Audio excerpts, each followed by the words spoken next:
And salutations, everybody. Welcome to the best damn movie-related show on the planet Earth, the John Campea Show, coming from right here on our YouTube channel, brought to you in part by our friends, of course, over at Mint Mobile. I am, of course, your host, John Campea, and it is an awesome honor and privilege, as it is every day, to have you, our international friends, gather around to talk about our favorite things in the world: movies, movie news, TV, and streaming, even if we're starting the show 15 minutes late because of some internet issues. Joining me over here, of course, is Mr. Robert Meyer Burnett. Robert, how you doing today, sir? John, do you know that this week in Alaska is Fat Bear Week? I did not know this. There's a Fat park. Bear Week? There's a park in Alaska that has lots of fat bears, and you can vote on your favorite one. Really? Yes, I know where I'm moving. Is this just a dating service? It sounds like a dating service. Yes, I was going to say, it sounds like one of those obscure dating services. No, it's literal bears. You can vote on literal bears. Not bears. Not Taylor could probably speak to that, but bears. No, actual bears that can kill you. Bears. Okay, bears that can kill you. Bears. But are they voting on their fatness?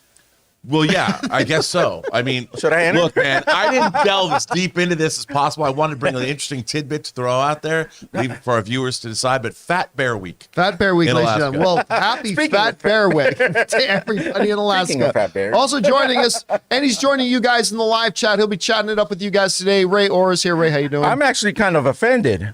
How come whenever we are late, there's a blame, there's a finger pointed?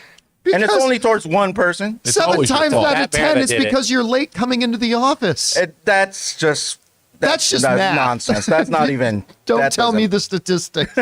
Sitting beside Ray, of course, producer running the show today, Jonathan Voico. Jonathan, how you doing? I'm just hoping our internet stays good. Yes. Oh my God, my kingdom, so I can get off of Spectrum.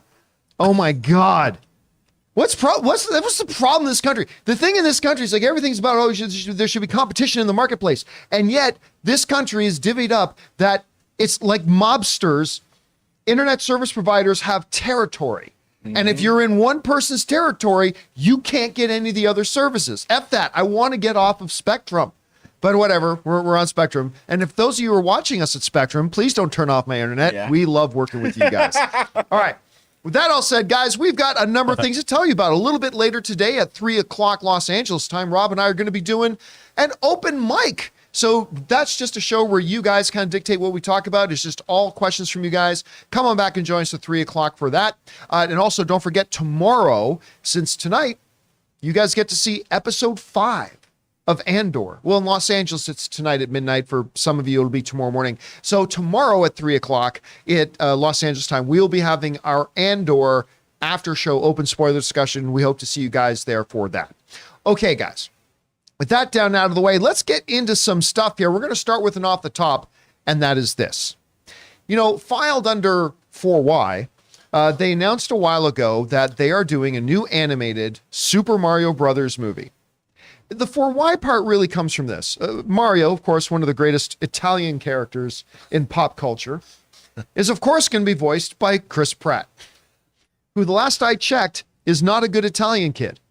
For those of you who don't know, my real name is Giovanni, so whatever. But you know what? I love Chris Pratt. He did a great job in the Lego movie. I'm sure it's going to be fine. But a lot of people are like, should we care about this? I don't know. Well, they're going to be dropping the first trailer for Super Mario Brothers in the next couple of days at New York City Comic Con. They've already announced they're going to be dropping the trailer there. But ahead of that trailer, they have dropped the first official poster for it. Take a look at it here. So here's our poster for it. And there it is. And I got to say this. Posters mean nothing. They mean absolutely nothing. They are pieces of marketing. A bad trailer does not, or a bad poster does not mean a bad movie. A great poster does not mean a great movie. There's a poster crying. With that said, this poster, I'll say it, it is perfection. This is a perfect poster for a Super Mario Brothers animated movie. I mean, I sat down and I went through all the different details. Ann and I still play Mario Party. I still play some Mario Kart 8. But we went down and I played all the Mario games. We went through every detail of this. And I'm like, this is complete perfection, especially as a first poster, which, you know, we're just getting Mario's back. We're getting a sense of the world. You immediately feel connected to that Nintendo world of Mario. And I'll tell you what, again, this movie might be the worst movie ever made. Very possible.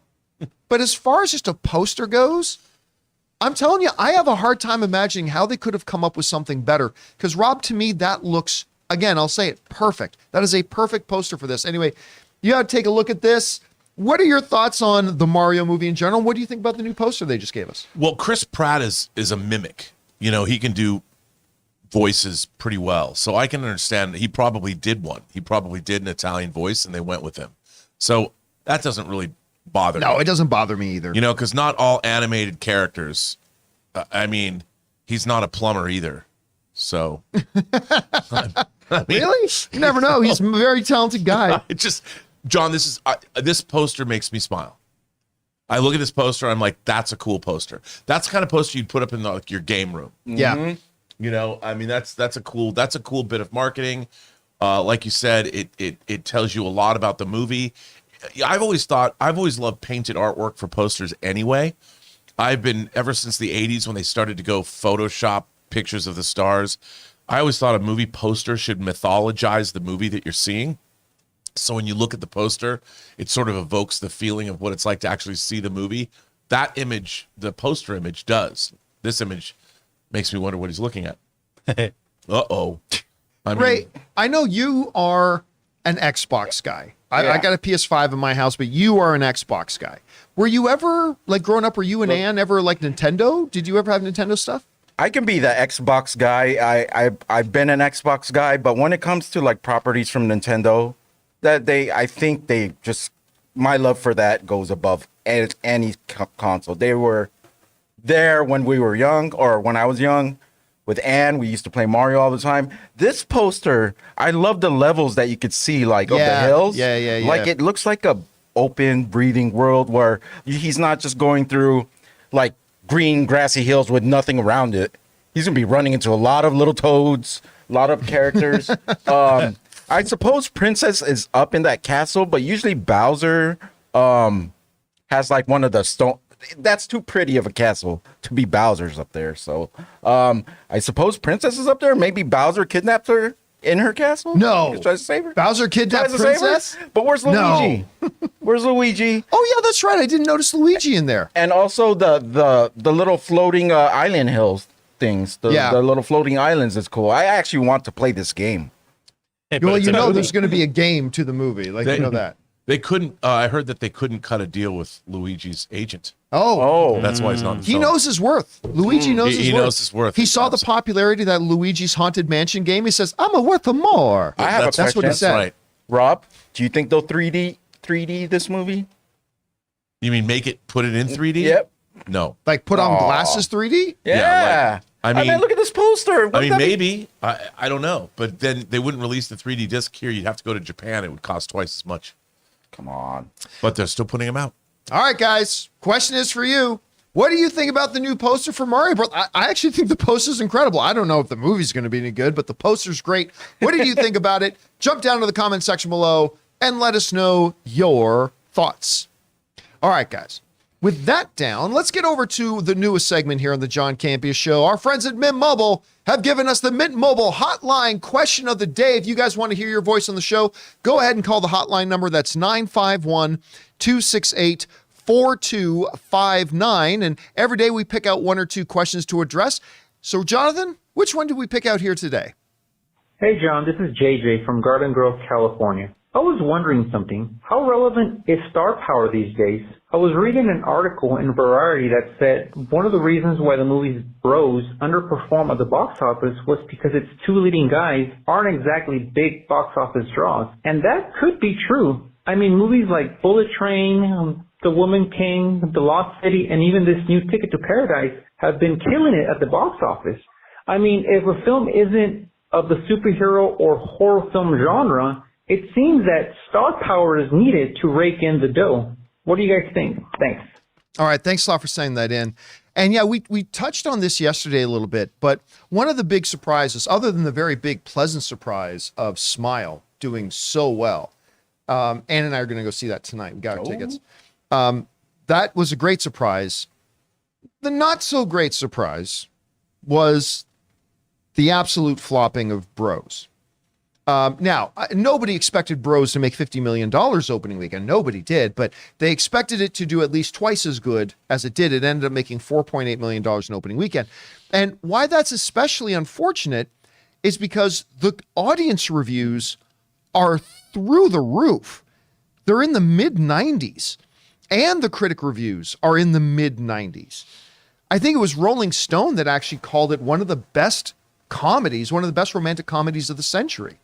Now, that's not the most impressive list to be on, best romantic comedies. It's like being the best, I don't know, Italian baseball player. I mean, it's not that big of a deal, but it is, but it's been pretty much universally loved, right?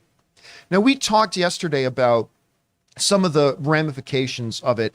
One being like, is the most of America ready to go to see a gay lead romantic comedy? I mean, we've seen a lot of gay themes in a lot of movies that have done very well, but we've never had a pure, absolute gay themed romantic comedy. And that's a new thing. So sometimes new things can be slow to start off. Also, the fact of the matter is that, it had absolutely terrible, in my opinion, absolutely horrendous trailers. Absolutely horrendous trailers. And on top of that, the other thing I brought up was the fact that, guess what? Romantic comedies themselves don't generally do all that great. Not generally. There are exceptions, but generally they don't. So there's a lot of different reasons. But you bring up two other ones, or at least one, star power, right? And when we talked yesterday about Lost City with Brad Pitt's in there, Channing Tatum, and what's Speed's girl's name again? Sandra Bullock and Neil Sandra Patrick Bullock. Harris is the bad guy, right? No. Harry Potter. Harry Potter. Yeah. Neil Patrick Daniel Harris, Radcliffe is in Daniel there. Radcliffe. By the way, I'm going to the premiere of the new Weird Al movie with Daniel Radcliffe this week. Oh, very excited about that. That's at Beyond Fest, isn't it? Yeah, I'm very, very excited about that. But anyway, so in that movie, you have Channing Tatum, Sandra Bullock, Brad Pitt, big names, Bullet Train. You've got, Brad Pitt and a slew of other names. This new one that you mentioned coming out, you've got Julia Roberts. You've got the Clune in there, like big names. Now, The Clune. these names, I've said this for a while, names do not automatically equal box office anymore. There was a day when it did. But what star power does still do is it gives a film legitimacy in the eyes of an average movie-going audience member. When an average movie-going audience member sees a trailer to something and it doesn't have anybody they recognize in it, then there's a disconnect. When they see a trailer that has a bunch of faces they know and recognize and trust, it doesn't automatically mean they're going to run out to the movie theaters. Those days are gone. But it does put it in their minds, and this is unfair. I know it's unfair, but in their minds, it's, oh, this is a real movie. So star power is still needed for the eyes of a lot of audience to make it seem legitimate to a lot of people. And I think it is absolutely one of the problems with the box office flopping of Bros, that there is simply no star power in it. Like, I love Eichner. I've been a fan of his for a long time. You pop him up in anything, I've always enjoyed him in everything. I hate man on the street stuff. I think that's bottom of the barrel content. But when he does it, it's really funny. Yeah. But at the same time, while I may be a big fan, he is not exactly a big star, and he, as not a big star, was the biggest star of the film. So right there's another area of disconnect. However, and this needs to be brought up, if you were to ask Eichner why the movie flopped, apparently, and you got to remember, and I say this as a huge fan of the guy, he has an opinion as to why it flopped. And that is straight America and homophobes didn't see it. We got that web link there, Jonathan. So Billy Eichner got on his social media and basically went on this thing when the flopping of the movie came out. And he basically said two separate things. One of the things he said was, and I'm paraphrasing a little bit, was straight America didn't come out to see the movie. Well, as Taylor pointed out yesterday, At with $4.8 million, gay America didn't come out to support the movie. Nobody went out to support the movie. I know 6 people that went to go see this movie. 5 of them are straight. I don't know that the problem was that. He also goes on to kind of suggest in another tweet that homophobia is one of the things. And look, Rob, you know me. I've always had taken a real issue with any filmmakers that when there's a box office failure of the film, start pointing the fingers at certain people, whether it's they're pointing the fingers at the audience or they point the fingers at the critics or they point the fingers at whatever. And that has never sat right with me. And it certainly doesn't. I'm not going to let the fact that I'm a Billy Eichner fan change my mind on that. That leaves a really, really bad taste in my mouth when the star of a movie that unfortunately flopped. And listen, from everything we have heard, Rob, this movie's great. It is. Anne's booked our I had no interest in seeing this movie because the trailers look like ass. But Anne got our tickets for it now. Everybody I know says it's fantastic. So guess what? You went out there, you took a big swing and it didn't. I don't think starting to imply on your social media that it was straight people's fault that the movie didn't do well. Guess what? Lots of movies, sometimes very, very good movies like this one, come out and they just don't do well. And there's a lot of blame to be passed around, but I got to say, I was pretty turned off by his comments on that. But to your question that you asked, that yes, I think on top of the fact that romantic comedies don't generally do all that great, on top of the fact that I thought it was a terrible marketing campaign, because I didn't think the trailers were funny at all, on top of all those factors and the fact that it basically, for a lot of people in the average movie-going audience, looked at this thing and says, I don't recognize anybody in this. Yep. I think that had a hell of a lot more to do with it making $4.8 million in its opening weekend than straight America or anything like that. Anyway, Rob, here's a question. How big of a role do you think star power or lack thereof played a role in this thing? Well, I think star power depends on what kind of genre a movie is. I don't think star power really affects a horror film at all because it's the kind of horror you're getting that people go and see. They didn't even put Billy Eichner's face on the poster for this movie. If you look at the poster, it's just the two guys, you see their backsides and their hands are on each other's asses, and it just says bros. To the point where, and I would say star power is more or less important depending on genre. I think for comedies, star power is important. Having somebody is going to get people, it doesn't always work, but for the most part, and I think romantic comedies are also star driven. Because you want to watch your favorite movie stars fall in love. That's part of the appeal. That's why Tom Hanks and Meg Ryan were such a formidable team.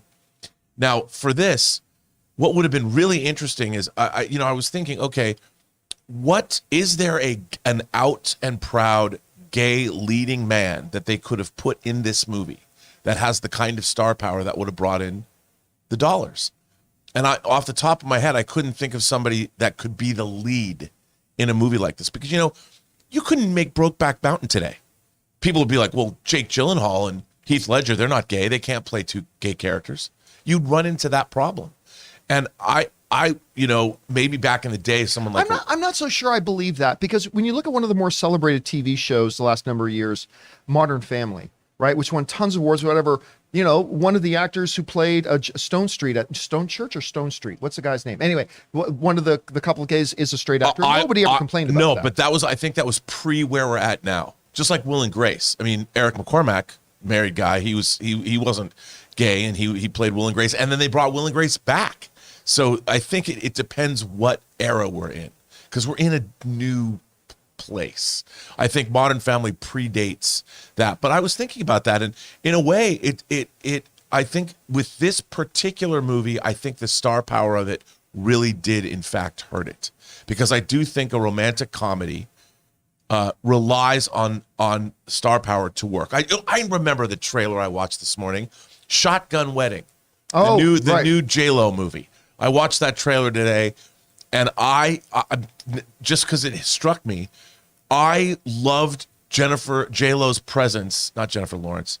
I loved her presence in the trailer. I thought to myself, I am going to watch this movie because I want to see her in this particular role. I had no interest in seeing Shotgun Wedding until I saw that trailer, and I'm like, and it's her. Jennifer Coolidge is in it. The cast looks pretty funny. Well, look at her last movie, right? Marry Me, Right. right? Like the only reason anybody paid attention to it because it was Jennifer Lopez and Owen Wilson. Right. If it was two no-name actors in there, I don't think anybody would have had any interest in the movie. I agree. And this is Josh Duhamel. I think it's Josh. Yeah. I watched the trailer and I'm like, they looked like they had great chemistry. And now I've seen Bros. I thought it was hilarious. I laughed a lot in it. And I really liked the romantic lead that plays opposite. I don't know his name. I could not tell you that. No, I actor's couldn't name. either. I really liked him. And I thought the cast was uniformly pretty damn funny. I mean, all the other players, because one of the selling points of this film is most of the actors that are on camera are all LGBTQ, which and I think it really worked for the film. And I think that was, but John, I didn't know who any of these people were. Even Billy Eichner is not somebody who's seared into my brain as somebody like, oh yeah, I got to go see. Well, that's because you didn't watch Parks and Rec. Right. That's right. That was my introduction to Billy. Yeah. Oh my God, this guy's brilliant. But yes, absolutely. I mean, I know who he is. I mean, I'm a fan of his, but I think star power was missing from this film. So it was one of the factors. I agree. All right, guys, question is for you. What do you think about that? Do you think lack of any really recognizable star power in the movie was one of the factors that played into this? I can't remember the last romantic comedy that I saw that did well, that didn't have a major star in it. So I don't know, there might be onto something there. Whatever you guys think, jump down to the comment section below and leave your thoughts there. All right, guys. With that down, we're going to move into our main topics. But before we do, we're going to take a quick second here and thank the newest sponsor of our show, our friends at the Amazon Pharmacy.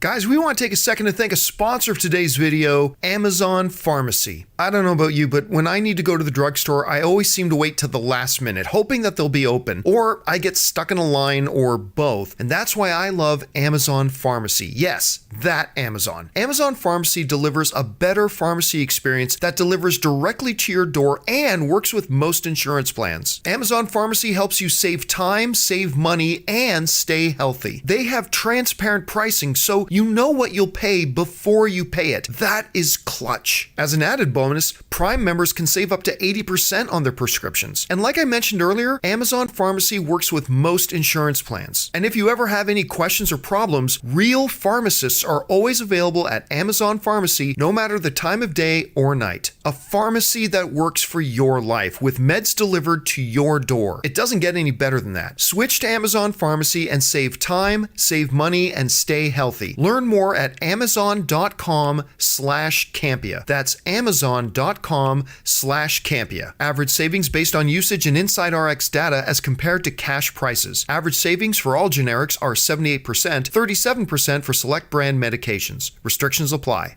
And thank you to our friends at the Amazon Pharmacies for sponsoring this episode of the John Campea Show. Okay, guys, with that down, let's get into our main topics here. And how do we select our main topics on the show? Well, that's easy.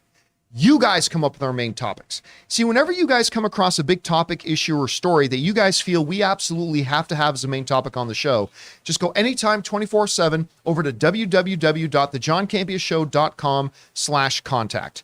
Once you guys get there, you're going to see a form, hit submit, and then maybe, just maybe, you might see your submission featured as a main topic here on the John Campea Show. With that down, Rob, what is our first main topic today? John, our first main topic comes to us from Darren Fry. With everyone being really excited about Hugh Jackman, and let's face it, we all are, I'm honestly more concerned about two more important characters to Deadpool, Cable and Domino. I'm not saying they're more important characters than Wolverine, but I think they are more important to Deadpool. And I think it is really important they come back. There is a report that Zazie Beetz is in talks to return. How important do you think that is? And what about Josh Brolin? Thanks. All right, Darren, thanks a lot for sending that in. And of course, Zazie Beetz, Josh Brolin as Domino and Cable in Deadpool 2 were great. They were fantastic. Great. Do I think it's important that they return for Deadpool 3? No. Would I enjoy seeing Josh Brolin back as Cable? Yes. Would I enjoy seeing Zazie Beetz in anything but coming back as Domino? Yes. Do I think they're needed to make Deadpool a great Deadpool movie? To make Deadpool 3 a great Deadpool movie? Absolutely not.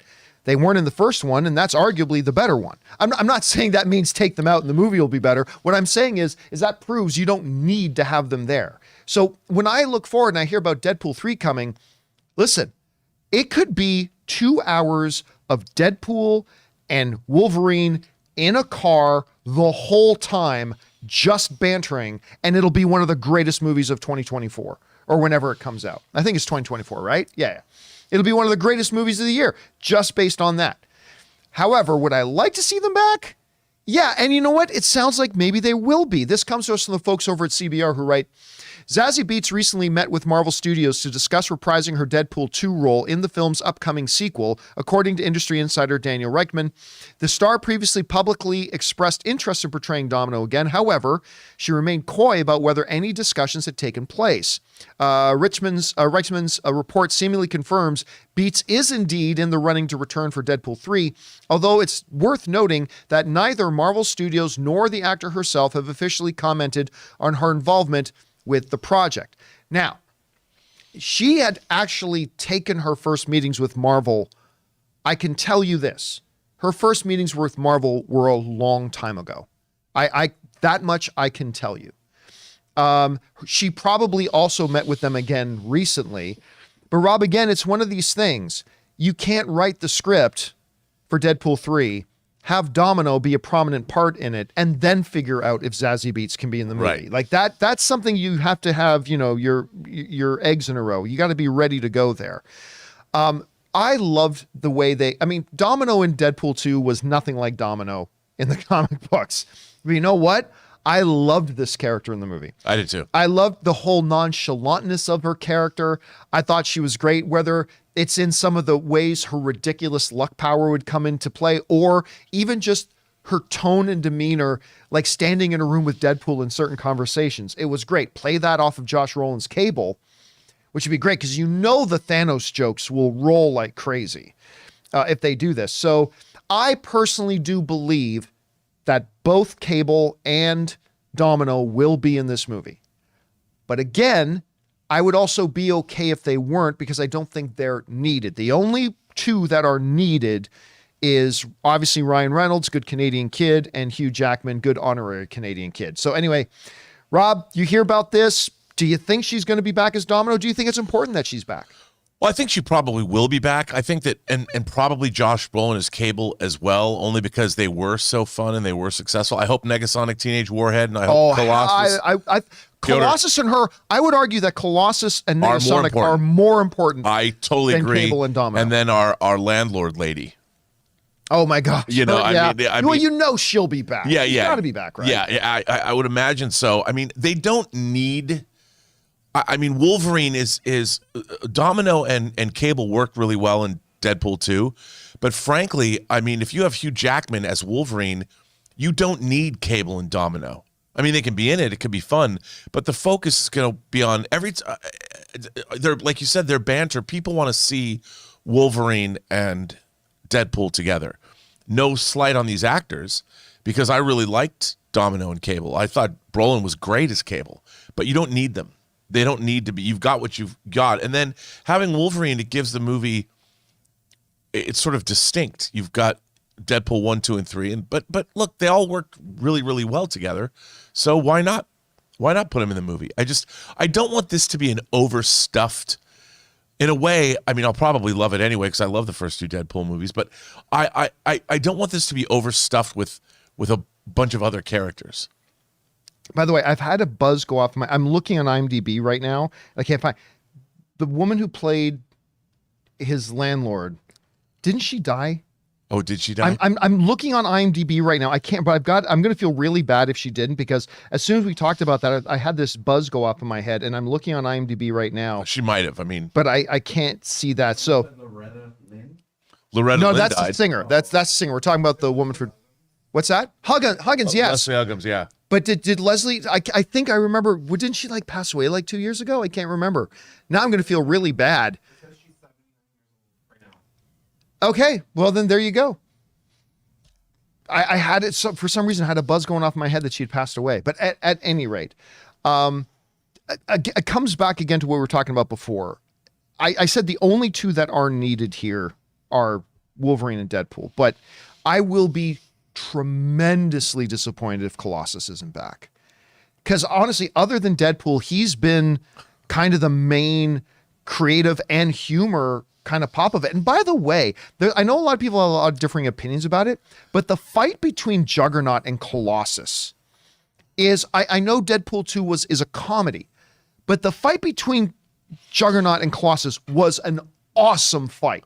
I sometimes pop on that movie and just go to that fight and watch again. I really hope he's back. I mean, I'm very curious if they bring in Negasonic Teenage Warhead and they bring in Colossus, what is the status of mutants in the MCU?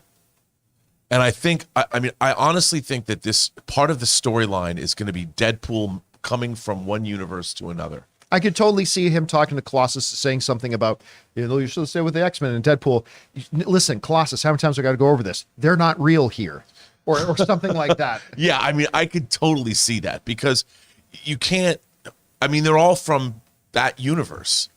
And you know what would be great is if they just have one scene of wherever they go to, wherever it winds up, if they say they're in the MCU and Deadpool's standing there and suddenly, for whatever reason, Evan Peters shows up as Quicksilver and Deadpool's like, wait a minute, how can you be here? He's like, I can't explain this. Yeah, some throwaway joke. I'm waiting for Kevin Feige to tell me. Why this worked. Oh, by the way, I saw somebody throw this in the live chat. Almost as important as Colossus and Negasonic. Dopinder. Oh yes. Dopinder has to be there. Yeah. He's got to pick him up in a cab at some point or do whatever. Or Dopinder. Did I say Dopinder? I think it's Dopinder. But, and of course, Yukio and there's a lot of great characters to draw from, but I would say the only ones that they really must put in there, although the movie wouldn't fall apart without them, but it is Colossus and Negasonic. Anyway, guys, the question is for you. What do you think about this? Do you think that Zazie Beetz, and by extension probably Josh Brolin, I can't see one without the other being there, being in Deadpool 3, do you think they're needed to be there? I actually don't think they have to be, but it would be a very welcome bonus if they were. Whatever you guys think, jump down into the comment section below and leave your thoughts there. All right, guys. With that down, let's move on to main topic number 2. Rob, what is our second main topic today? John, it comes to us from Fan 5 or Fan V. Good morning, John and crew. I just read something that made me do a double take. There's a story that Hocus Pocus 2 has just become the biggest movie premiere on Disney Plus ever. It beat out Black Widow, Luca, Soul, and everything else they put out so far. I was really surprised by this because I don't personally know anyone who has watched it yet. Do you think the reports are real? Thanks. Well, Fan, first of all, the reports are real. I mean, I found out about this because Disney themselves sent out a press release and confirmed all that information. It is the number one thing. And I'll tell you what, listen, 9 times out of 10, movies generally do and perform the way we kind of expect them to. But every once in a while, something comes out, blows the doors off, and leaves us going, wait a minute, that? And apparently, yes, Hocus Pocus 2 is the biggest debut of an original movie for Disney Plus that they've ever had. Now, they haven't been around a long time, but let's put that in context. Take a look at this. So we've got Hocus Pocus 2, and these are just some of the movies that have also been Disney Plus debuts. Look at a couple of Pixar outings there.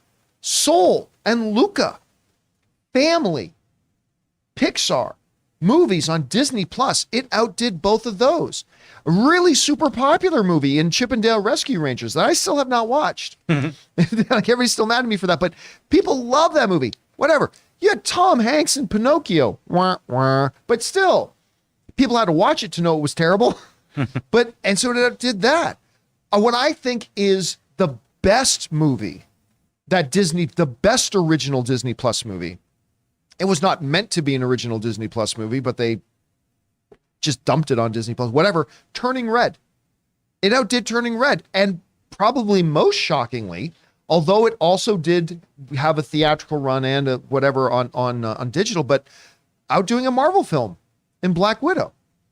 You look at this graphic, That's got, like you said, Fan, I think you said made you do a double take. This will make you do a double take. Because honestly, if you had shown me this graphic a couple of weeks ago and said, order which ones of these would be the biggest debut on Disney Plus, I'm not going to lie. I could lie to you and tell you, yes, I would have known that it would have been Hocus Pocus 2. I would have put that in the number one slot. No, I'm going to be honest with you. If you had just shown me this list with these movies, I would have put it last. So, yeah, color me shocked. I think I underestimated. I think a lot of people underestimated how much nostalgia factor there were for a lot of parents with when they remember watching Hocus Pocus and they wanted to watch the new one. They wanted to show their kids the new one. So, yeah, I think this is kind of stunning, to be honest with you. Rob, you saw this.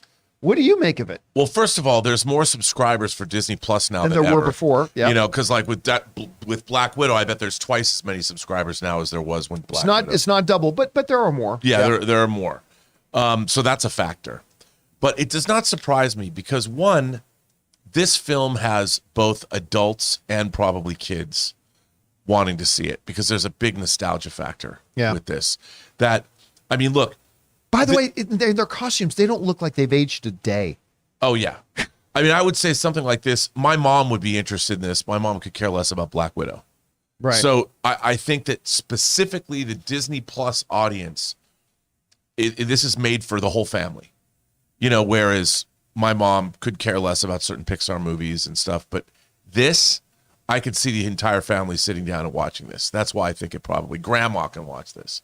You know, so that's why I think what happened was a lot of people sat down together looking forward to this nostalgia factor, bringing these three actresses back. It doesn't surprise me it was as successful as it was. Now, when in the worlds of streaming, it's always a little precarious because every streamer, it's not like cable television where Nielsen, they tell you exactly what is, same standard across the board. Streamers all have their own like convoluted and rigged system to report their numbers because they're not publicly available unless they make them. And so certain streamers count it as 7 minutes equals a view. If somebody watches a show for 7 minutes, that equals, some do a count. Now, Disney Plus's metric on this, what their measurement for this was by declaring Hocus Pocus 2 their biggest debut ever, is number of hours watched in the first 3 days. So that's their, and honestly, that's a pretty good criteria. That's a better criteria than, say, I think one of Netflix's was 10 minutes equals a view or something like that. Yeah. I like that. The total number of hours over 3 days, that's not a bad little metric. So it's pretty good. But yeah, Color Me is being very, very surprised. Anyway, guys, questions for you. What do you think about this? More than 2 Pixar films turning red, Chip and Dale, Black Widow. No, Hocus Pocus 2 is the biggest debut ever for an original film on Disney Plus. Does that surprise you? I'm not going to lie to you. It shocked me. Whatever you guys thought, jump down to the comment section below and leave those thoughts there. All right, guys. With that down, we're going to take a second and thank another one of the sponsors of this episode. You really got to try them out because I'm wearing them right now. Our friends at MeUndies. Guys, we want to take a second to thank the sponsor of this video, MeUndies. Now, guys, I admit for all my life, I have been a low quality underwear wearing kind of guy. I always just got the cheapest pack of underwear I could find because I never really thought about it. Well, that all changed when I started wearing MeUndies. They are simply the softest and most comfortable underwear I have ever owned, and I will never go back. And guys, spooky season is here, and so is the latest Halloween collection by MeUndies. Warning though, it's scary soft. MeUndies is back with a new limited edition prints like Jack Attack, No Body Like You, and Spell It Out. So go on and grab undies, socks, bralettes, and more made from their feels like you have nothing on micromodal fabric. And if you need a last minute costume, be lazy and transform into a spooky skeleton with their loungewear set, Lazy Bones. Guys, the scary soft hype is real. If you're not impressed with MeUndies, your first pair is on us. That's a promise. To get 20% off your first order and free standard shipping on US orders, go to MeUndies.com/Campea. That's MeUndies.com/Campea. And thank you to our friends at MeUndies for sponsoring this episode of the John Campea Show. Okay, guys, with that down, let's get into main topic number 3. Rob, what is our third main topic today? John, our third main topic comes from Frank. Hey, everyone. I know you guys didn't love the first few episodes of Rings of Power, but I've totally loved it right from the first episode. The world, the tone, the music have all just taken me back to Middle-earth. Anyway, I just read that Amazon has already started production on season 2 of the series. I wasn't aware that they had even given a green light to it yet. Are you surprised to see they're already making season 2? All right, thanks a lot for saying that in, Frank. And yeah, listen, my journey, my own personal journey of there and back again with this Lord of the Rings, Rings of Power show has been a twisty and turny one. I see what you did there. You see what I did? Nicely done. A little bit ups and downs. Yeah, I this is my number one most anticipated show for years. Ever since they announced this show, it has been my number one most anticipated show, maybe ever. I don't know that there's ever been a TV show coming out, a new TV show coming out that I've ever looked forward to as much as this Rings of Power. And it did not start well, Rob. My journey did not start well. I nearly tapped out of the show after the first episode. And it's gotten better. Every episode has gotten better. But like even episode 2, which was an improvement, was still not great. Episode 3, which again was an improvement over episode 2, was still not great. Episode 4 was the first one that I straight out said, okay, that was good. That was good. 5, I really enjoyed. And then 6, I went out of my mind. So like my journey has been a slow start, like the show itself, but I'm to the point right now that I am quite enjoying it. So should we be surprised that before this first season 1 is even ended, they're already in production? They are shooting as we speak, season 2 of Lord of the Rings, Rings of Power. This comes to us from the folks over at Slash and write the following. They must have done something right with Rings of Power because a crap ton of people tuned in, clocking in 1.3 billion minutes viewed with just the first 2 episodes alone, outperforming heavy hitters like Game of Thrones, spinoff House of the Dragon, and NCIS. It helps that the show is good, actually, but its runaway success and the huge investment from Amazon all but guaranteed we'd be getting a second season. Well, now it's officially real because production just began on the second season in the new Bray Studios just outside of London. They're no longer shooting this thing in New Zealand, which we'll talk about in just a second. That's right, more adorable halflings, nasty orcs, uruks, arrogant yet beautiful elves, smart-ass dwarves, and filthy menfolk are all on the way. So yeah, look, there's a couple of things here to address. Should we be surprised that they're already shooting season 2? No. And I'll tell you why. 5 people could have watched this show. Literally. The people in this office could have been the only people on planet Earth to watch the show. And with the amount of money they invested into getting this, number 1, the rights, and then number 2, what they spent on season 1, there is no way in hell they weren't doing a season 2. So yeah, their numbers have been very good, but that's almost irrelevant.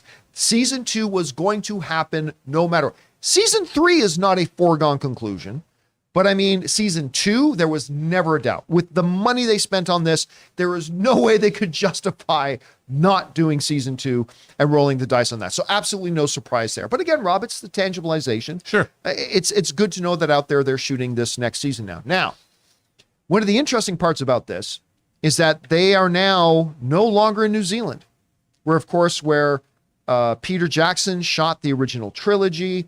It was home for a lot of the stuff in this first season of Rings of Power. But the economic realities of it is, and the logistic realities of it is, it's just going to be a lot easier for them to make this show back in the UK. It's just going to be a lot simpler. It's going to be less expensive. And from a logistical point of view, it's just going to work a lot better. Plus, I was listening to one of the showrunners who said, Tolkien himself, when he was crafting Middle-earth, his base of reference was England, and the landscapes of England was his base reference for creating that world. So in a sense, it's actually going back to its roots in many ways. And I get that, but there's something pretty cool when, as a fan, I can sit back and watch a show and when you can recognize, man, those are the landscapes of New Zealand. I'm sure they're going to do a great job of location shooting and making it feel like we haven't missed a beat. I hope this doesn't translate to volume stage. No. There's definitely, they talked about that. There's going to be elements for sure, but they said most of the stuff is going to be shot practically outside. And even a lot of the sets that are being constructed are still outdoor sets and things like that. So it seems to make sense. I'm okay with that. But anyway, Rob, You heard they're already shooting now. They're in production of season 2. Any surprises there? Should we be surprised? Should we not? And what do you think about the move to the UK? They're going to shoot 5 seasons of the show.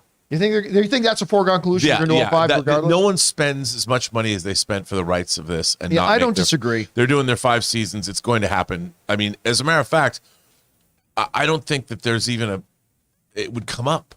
Like, well, are we going to get a second season? No, they've probably already planned out. I hope so, because that would mean the writing process should have already been underway. They should know where they're going. I mean, I think one of the real problems with this show, at least for me, was the first couple of episodes. I'm like, what is this show even about? We know, okay, Sauron's coming back, but what are these characters? I still don't know, other than the Harfeets hanging out with a stranger. Like, are they in the show just because they needed hobbits? Like, did they need to concentrate on the Harfoots the way they are? I mean, are they going to come play more of a role in the show? I hope so. That's actually been one of my more consistent things that I have liked. Oh, see, I'm like, it's not that I dislike them. I'm like, what purpose do they serve? And you really see in the last episode, you really see these players. I mean, Durin and Elrond are more my speed. I mean, I like their relationship. They are my favorite element of the show. Yeah, their relationship, because they're characters. One of the problems that I have with this show is Durin and Elrond feel like characters that I like. I like these because I understand them as people, well, elf and dwarf, but as characters. That's what I think the show missed from the get-go, is that there are these characters. They were more archetypes than they were characters. It's like, okay, these are the Harfeets. Here's badass Galadriel. And it's as the show's moved along, we've got more into the characters of it all. Whereas a show like House of the Dragon is all character, and it's all deep dives into character. But as far as the question, this show's going 5 seasons. It doesn't matter how many people watch it. It's good that people are watching it. I think what's going to be interesting is, will they be consistent in the viewership? Will people drop off, or will they? I think episode 6, even if people were not interested, other people are going to say, "Oh, no, go back and watch episode 6 because it delivers the goods." Now the question will be, can they follow that up? That's, I think, for me, John, whether I'm going to be really interested in this show moving forward is how 7 and 8 are going to be. Yeah, I agree. Because as an adaptation, they've thrown Tolkien out the window in terms of timelines and things like that, which is fine because it's an adaptation. I get it. But in terms of characters, I just make it the Durin and Elrond show. I'd watch that. If there was no one else in the show, but the two of them having to deal with changes in Middle-earth, I'm like, I'm in. But 7 and 8 are going to be crucial for me. But that doesn't matter. They're going to make all 5 seasons regardless. I mean, we've said this before, but 7 and 8, because again, the front end of the show to me was weaker. It's getting stronger. Yeah. But I 100% agree. How I'm going to feel, I think how a lot of us are going to feel about a season 2 is going to be completely dependent upon these next 2 episodes. Because if they can follow up strong off episode 6, which I think pretty much everyone agrees was the best episode of the season so far, if they can follow up strong, then they're going to be going in with a lot of momentum into the off season and will very much look forward. But if it kind of reverts back to like episodes 1 and 2 and feeling like that, and they don't follow up with episode 6, then that's going to feel like a flash that was there and then gone. And I don't know if you're going to have a lot of enthusiasm going into season 2. No, I mean, you watch with House of the Dragon and Rings of Power, we both know where they're going. We know that there's going to be the Targaryen Civil War, the Dance of the Dragons. We know that's happening. We know that this is leading up to the War of the Ring for the end of the Second Age. Yes. We know that. The real joy of these shows is watching these characters interact. Like the thing about House of the Dragon, I will watch House of the Dragon just because all of the machinations of these characters, I just like watching what they're going to do. Like I never thought I would want to see, how are these kids going to interact next week? Anyway, guys, question is for you. It's official. Rings of Power is not just greenlit. It's already shooting. They are shooting season 2 for it right now. Does that surprise you? Maybe like us, it doesn't surprise you at all. Whatever you guys think, jump down to the comment section below and let us know your thoughts. All right, guys. With that down, let's move into main topic number 4. Rob, what is our 4th main topic today? John, our 4th main topic comes to us from Hadley M. Who would have thought the best comic book movie of the year was going to be a DC movie that wasn't in the DCEU? I don't know. The Batman is still my favorite. The Batman is still my favorite movie of the year. But I just read something that concerns me. Apparently, Barry, is it Keoghan? Keoghan hasn't even been asked to come back as Joker yet. Now, I know they're a long way off from shooting, but shouldn't they have already asked him, locked him in? Or could this mean Joker isn't in their immediate plans? What are your thoughts? All right, Hadley, thanks a lot for saying that in. And yeah, listen, for me right now, The Batman is still my second favorite movie of the year. Everything Everywhere All at Once is my number one. The Northman is my number three, but The Batman is still my number two favorite movie of the year. I don't expect it'll hold the number two spot as we get closer to December, but for now it is. I love the movie. That said, there are a couple of weaknesses in the film, and one of the things that I really felt the movie could have done without was that whole last scene with Riddler in jail and Barry Keoghan in the other cell as Joker. It's like it was a completely pointless scene. Yeah.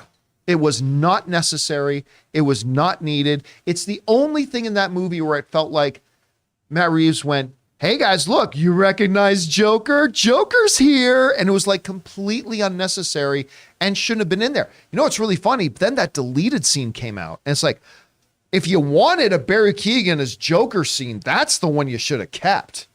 Because that one actually was relevant to the story that was going on, you know, and it gave us a lot more dramatic flair to it. It was the better scene. But so it's kind of funny that the scene that is in the movie is the scene that I actually thought was one of the weaker scenes. Although Barry Keoghan, as a new iteration of that iconic Joker character, I'd be lying to you if I didn't tell you I was intrigued.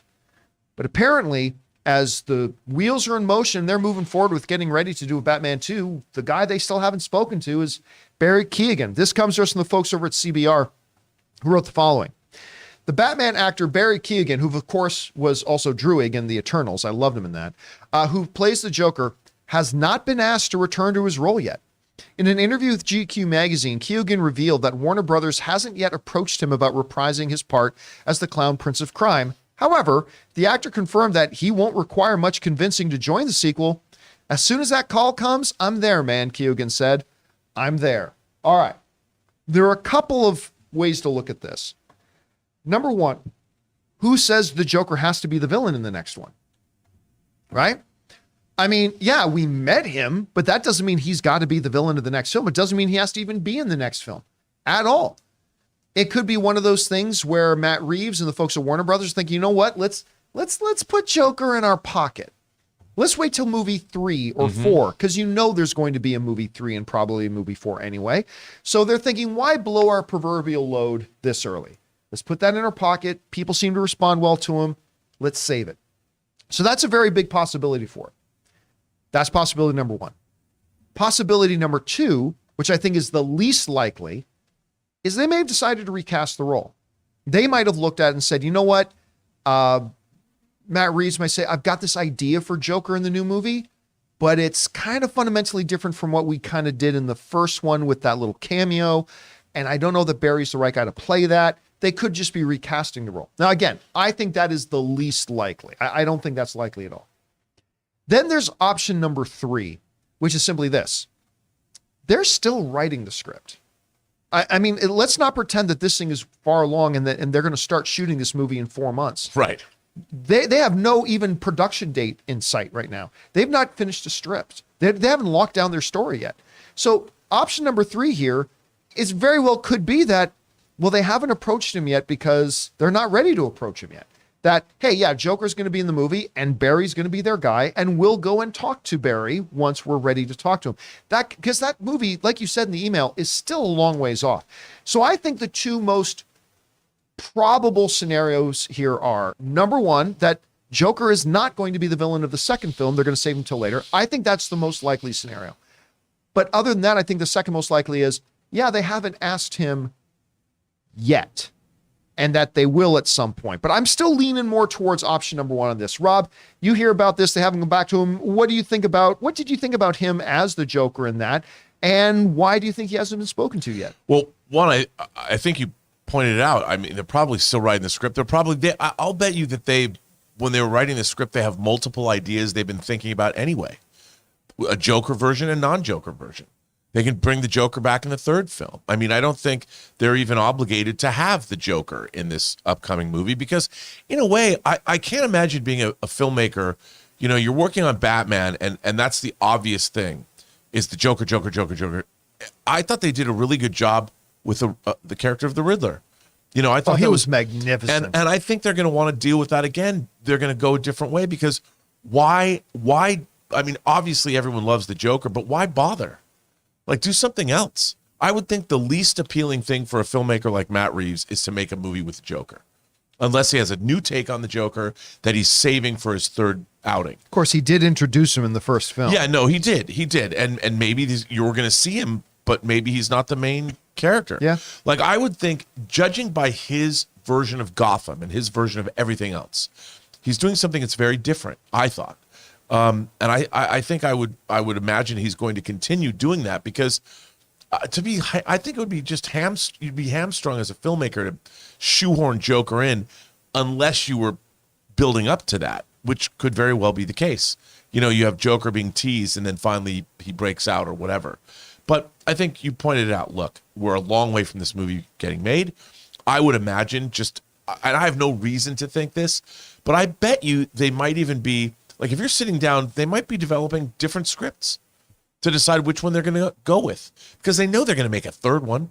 So if you're Matt Reeves and you had this success, why not sit down and take the time and go, okay, maybe they're not going to shoot these movies back to back, but wouldn't it be nice if they knew where they were going to go? Just had it plotted out. Yeah, and really had I think that Matt Reeves is somebody who might do that.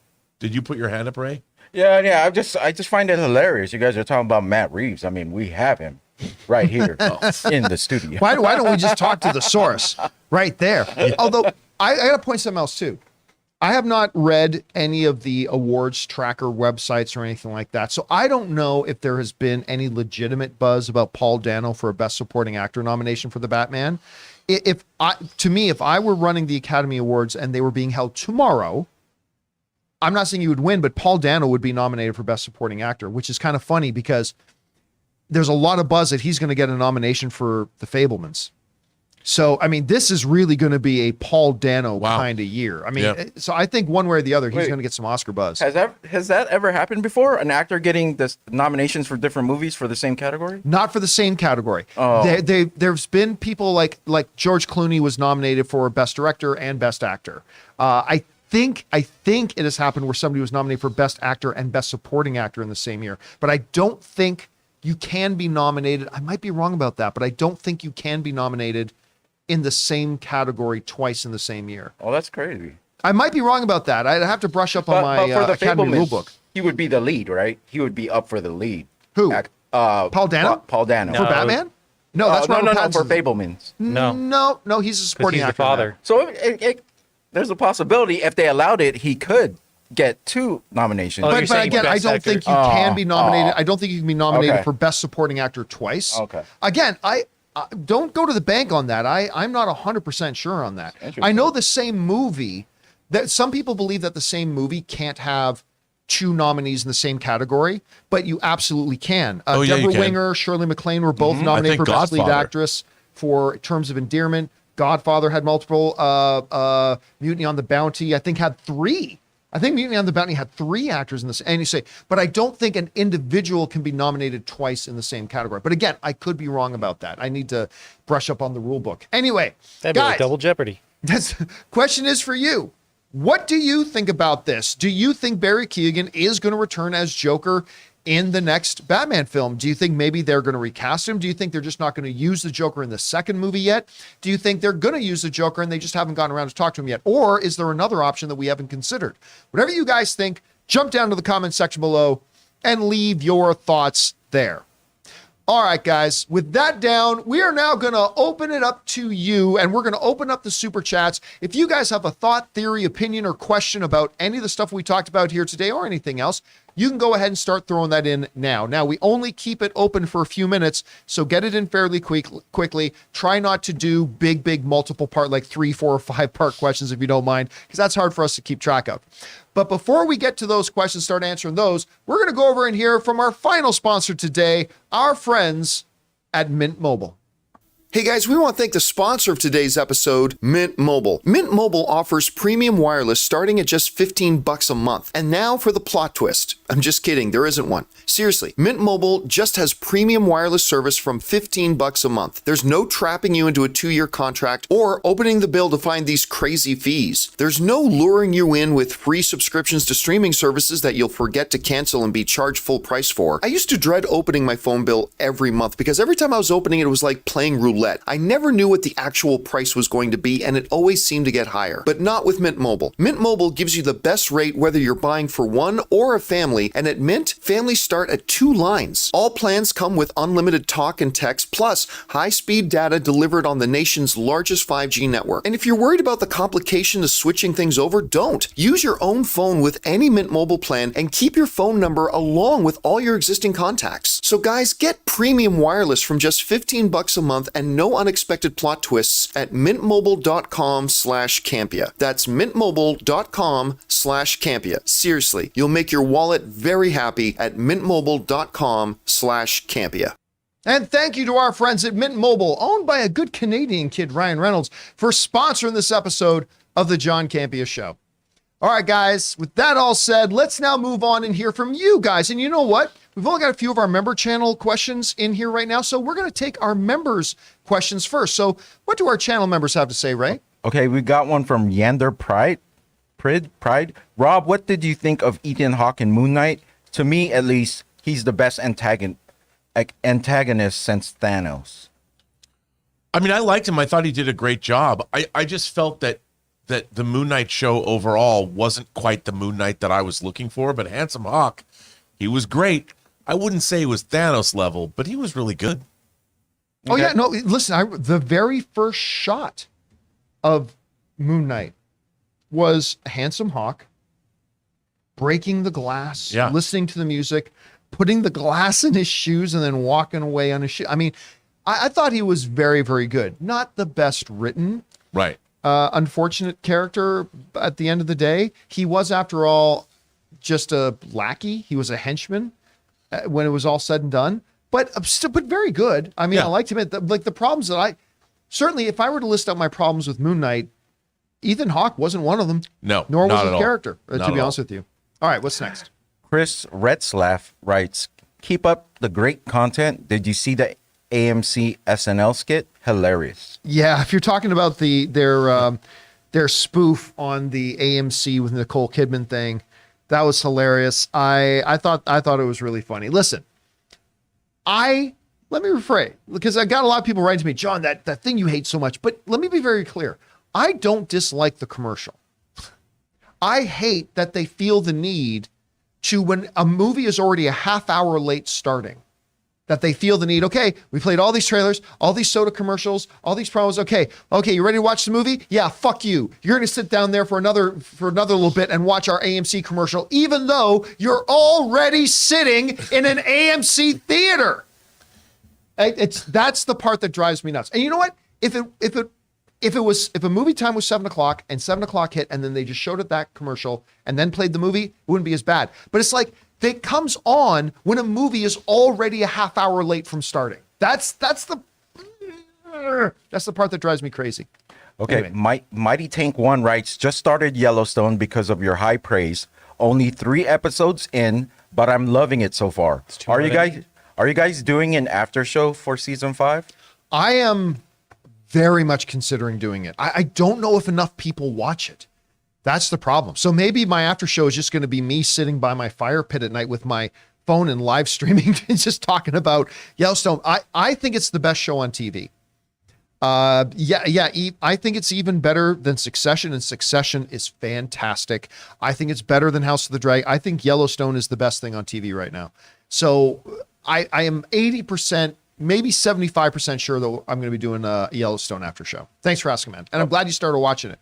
All right, what's next? Daniel Kahn writes, on The Patient, Steve's character brings up his son named Ezra, who has joined a religious cult. LOL. Are the writers having a bit of fun?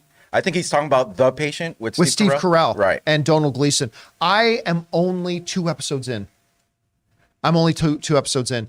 So I don't know. But you also got to remember, like, this show was shot a long time ago and written even a longer time ago before that.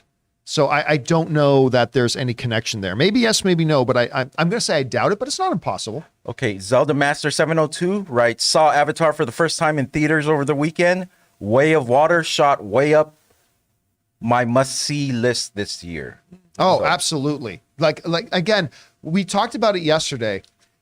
Studios and exhibitors and distributors, when they're trying to market a movie, they will spend 40, 50, 60, 70 million dollars to advertise it. Meanwhile, Disney thought, you know what? Instead of us paying to market the movie, why don't we get paid? Let's re-release Avatar, pluck some scenes from Avatar 2 on it, and we'll make 60 million bucks while promoting the film to the world. I mean, it was a stroke of genius. And yeah, a lot of people are going to be going to see this. And then last one from Reynaldo McWhiskey writes, I feel like we should give best makeup to the Batman. It's impossible to say when there's a lot of movies, like a lot of the serious Oscar contending movies are only starting to come out now. So I wouldn't be talking about who should or should not be getting best whatever at this point. We shouldn't be talking about what's going to win best picture, who's going to win best director. We haven't seen a lot of the key films yet. So I don't know. Does another movie that has been out so far this year, Rob, really stand out to you that maybe have great makeup in it? Well, if you like beautiful female characters, Taylor could probably speak to the fact that Barbarian has just a really beautiful woman. Wouldn't you say that? Okay, but yeah, to be serious. No, I'm serious. But really, like actual best makeup for pretty a good film. makeup, though, right? Oh God. Oh, okay. All right, let's move on. No, but I mean, serious. It's effects makeup, but it's pretty damn good. Oh, I see what you're saying. Yeah. Okay. I was joking about the character, but no, I don't think. I mean, the Batman does have some great makeup because you have Penguin. That was astonishing. I mean I still know in my head that is Colin Farrell, and yet I look and I go, that's not Colin Farrell. It's incredible. And the thing is, they were close up on that makeup. He's talking. He's a supporting character. It's not like he's fleeting in that film. That was some of the best character makeup I've ever seen. And the performance of it too. It's like, again, just hearing him and watching his moves and his manner. I never would have guessed Colin Farrell. Yeah, so I would say that I would agree that's right up the top. I have a real one. Cyrano. Did either of you see Cyrano? The hair and makeup in with that. Peter Dinklage. Yeah, the hair and makeup in that was really yeah, good. that was actually the costuming in that was. But I don't know that counts as a 2022 film. Yeah, that might I think count it as a came out in, 2021 film. Like Valentine's, like February. I think it came out in like February. I think it might have premiered before that, but you might be right. If it was February, then that's one that's got to be considered. Because it was around. I don't know if it might have premiered before. I really liked that movie, although it wasn't as good as I was hoping it would be. I remember that. But it was still quite good. All right, what's next? That's it. All right, then let's move over now to our super chats. Rob, what do we got in there? Amin says, I think the show really wants us to think Halbrand is Sauron, but honestly, I don't buy it. Makes more sense if he becomes the Witch King. I'll be honest with you. There's a lot of theories that we all hear that we don't agree with, but we go, yeah, but I could see why you think that. I don't get why anybody thinks he's Sauron. I don't personally see anything to indicate that he's Sauron. Like, to me, it's all roads lead to the Witch King. But I mean, I don't know. Do you think there's a possibility he could be Sauron? Well, I mean, I do. I do think he's going to be Sauron, actually. But the Witch King, you need the nine. You need the nine. You know, there's 9 men that become corrupted. And isn't the Witch King only one of those people? Yes, he's just one of the He's just one of. So where are the other 8? You know, I don't know. And that's another thing. I told you last night, just for whatever reason, I started watching. Dude, I just was going to watch the opening with Galadriel narrating the end of the Second Age. Maybe because of Rings of Power. Right. 2 hours later, I'm like, oh my God, 2 hours have gone by. I got stuff I got to do. Man, is Fellowship of the Ring good. All right, what's next? Andy says, if Tom Cruise does a sequel to Top Gun Maverick, would he call it Top Gun, The Enemy Strikes Back? The enemy. The unknown, unnamed, unidentified enemy. Oh, they've got 5th-gen fighters. Great. And what country is that? We don't know. Unknown but caller. they're 5th-gen fighters. I mean, listen, I sound like I'm mocking it. It was actually a very smart move Yeah. on their part to not actually call it something. I mean, they could have named it some make-believe country. They could have said Latveria for all we care. Right. Right. But it is funny when you're watching it. It's like this country is never named like once. By the way, a country with apparently no towns or cities anywhere. Just one base in the middle of a canyon, like a Death Star run, and one airstrip. To be fair, it's close to the coast. That's true. But isn't that where people would live? Not in craggy rock, mountainous, I guess. mountainous coastline. All right, what's next? Sam Fisher says, I can see Laris position himself to be Rhaenyra's hand while being a spy for Alicent because Rhaenyra certainly doesn't trust Otto.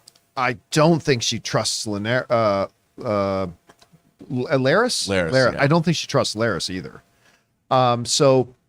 No, I think he's positioning himself because if she were to take a hand, I think she would probably take Corlys as her hand. I think she would ask Corlys to be her hand. Yeah. Can he be though? Yes. Ruling the Driftmark though? Can he? Yeah, absolutely. Listen, you in the first one, I guess Ned Stark, right? Was the Warden of the North, and he ruled the North, and he was able to be there. So yeah, anybody can serve. And the guy who was just hand was the Lord of was Strong, the Lord of whatever the name of his area is. Harrenhal or something like that. So so he can, but I don't know. You might be right. We'll see. All right, what's next? Al Renshaw says, wasn't ScarJo nominated for Best Actress and Supporting Actress for Marriage Story and Jojo Rabbit? Well, yeah, you can get nominated for actress. Yeah, but that's two different categories, right? Yep. So did she get nominated for Jojo Rabbit? She might have. Taylor, can you look that up? But again, but people can do that. Yeah, if so, yes, you absolutely can do that. But those are two different categories. So what we're saying that I don't think you can do is be nominated twice in the same category. So she couldn't be nominated twice for Best Actress or nominated twice for Best Supporting Actress. Right. So what do we got? So in 2020, she was nominated for Best Actress for Marriage Story and then for Best Supporting Actress for Jojo Rabbit. Okay, so she did get a Best Supporting. Yeah. So again, but that's two separate categories, lead and supporting. So that tracks. Good year for her. Yeah. Bad year for us. Good year for her. 2020. Oh, yeah. Bad year for the planet. Good year for her. All right. Why What's was next? wrong? Ron H. says, on episode 300 of my One Piece journey, the crew has stopped a civil war, battled God on a sky island, dropped right into an inescapable fortress, and declared war against the world government. It's awesome. It honestly sounds like you're describing Riverdale season 7. It could be. I mean, I don't watch Riverdale, but like I totally wouldn't have been surprised if that was somebody describing Riverdale season 7 because that sounded like it tracks too. I've never watched One Piece. Have any of you guys in the room watched it? Yeah, I've watched a few. I like it. Yeah? It's good. It was different. I don't Ray know why. Shaking his head. I wouldn't. Just because he said episode 300, I'll probably never watch. Well, that's the thing. There's like 1,000 episodes or more than 1,000. I didn't know what it was. I thought it was like a superhero. It's not. It's a pirate. It's a pirate thing. Yeah, Yeah, pirate thing, right? It's be the best pirate. Yeah, it's pretty interesting. All right. But it's just the title sounds like a thong company. One Piece. All right. What's next? Andy says, I get why Christian Bale was cast as Gore the God Butcher. After all, the actor's name already indicated that he left God behind. Christian Bale. Bale. Nah. Okay, you know what? No drum shot for you. Yeah, there's too much thinking. You have to connect. No drum shot. No drum shot for you on that one, Andy. All right, what's next? Go back to Riverdale. Fisher. Back to Riverdale with you. Watch the new episode of Wrexham.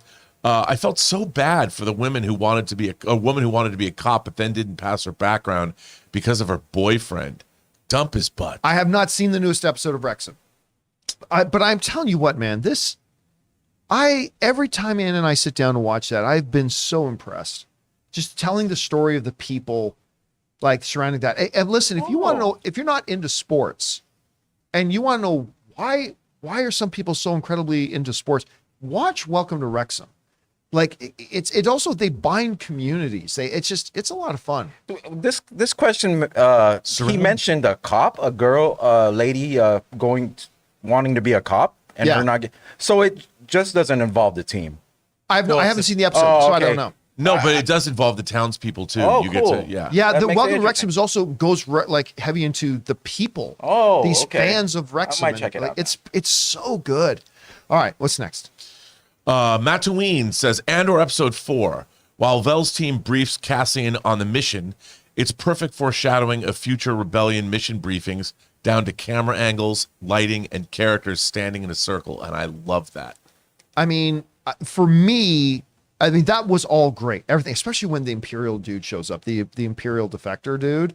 It's like, he was pretty, even the way he walks, you can tell he's Imperial, even the way he walks, the way he takes off his gloves, like just everything about him. But my favorite part of that episode was everything going on in Coruscant, whether it's in the antiquities shop or in Mon Mothma's home, or even just Alexander Skarsgård is the man. I mean, just that whole thing. He's alone on a ship, just putting on his rings, the wig. Stella. Did I say Alexander? Yeah. That's his son, of course. We were just talking about Tarzan the other day. So, Right. but Stellan Skarsgård, the wig, and then like getting into his character and stuff like that. I'm like, okay, this guy knows how to communicate volumes of information without saying a word. I got it's a amazing. question. Yeah. For you. Is he ex-Jedi? I'm not saying anything. I'm not saying a word. Oh, do you know the answer? I'm not saying anything. Okay. I'm not saying anything. Just been reading a lot of speculation.